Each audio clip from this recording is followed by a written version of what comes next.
Anong gusto mong ipahula?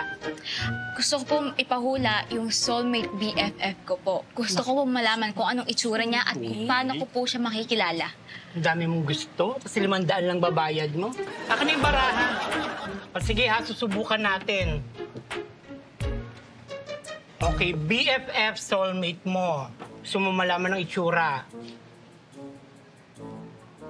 Matangos ang ilong.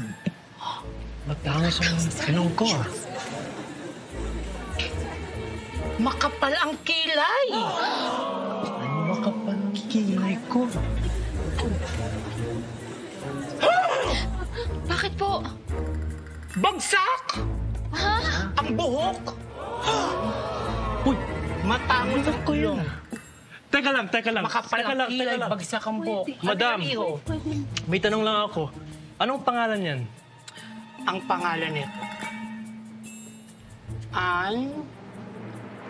Anton Lim.